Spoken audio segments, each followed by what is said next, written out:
నమస్తే అండి. నా పేరు డాక్టర్ గౌతమ్. నేను ఇప్పుడు సిట్టింగ్ ఎమ్మెల్యే అండ్ మినిస్టర్ అయిన అంబటి రాంబాబు అల్లుండి. అది నా దురదృష్టం. ఎవరు ఏం చేయలేరు. బట్ ఈ వీడియో చేయాలా లేదా అని నేను చాలాసార్లు ఆలోచించి చేయటం నా బాధ్యత అని అనుకున్న తర్వాత నేను ఈ వీడియో చేస్తున్నాను. అంబటి రాంబాబు అంత నీచుడు, నికృష్టుడు, దరిద్రుడు, శవాల మీద పేలాలు ఏరుకునే రకాన్ని నేను నా జీవితంలో చూడలేదు. రోజు పొద్దున్నే దండం పెట్టుకునేటప్పుడు ఇంతటి నీచుడిని ఇంకొకసారి నా లైఫ్లో ఇంట్రడ్యూస్ చేయకు స్వామి అని ఎప్పుడు కోరుకుంటూ దండం పెట్టుకుంటుంటా. అంత భయంకరమైన వ్యక్తి. ఎందుకు ఇప్పుడు చెప్తున్నానంటే తన పోటీ చేయబోయే పోస్ట్ అలాంటిది. ఏ పోస్ట్కి అయితే మంచితనం, మానవతా విలువలు, కనీసం బాధ్యత ఉండాలో వీటిల్లో అందరికీ 100% అందరికీ అన్నీ ఉండక్కర్లేదు. 0.001% కూడా లేని వ్యక్తి అంబటి రాంబాబు.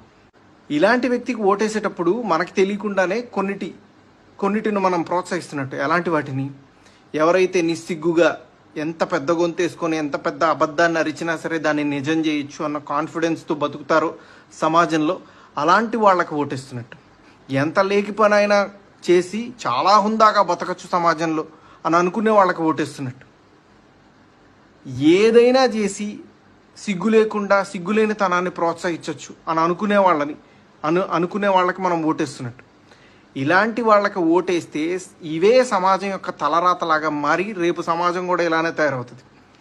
దీన్ని ప్రజలు గమనించి సరైన ఓటుతో, సరైన బాధ్యతతో ఓటేసి సరిగ్గా నాయకుడిని ఎంచుకుంటారని ఆశిస్తూ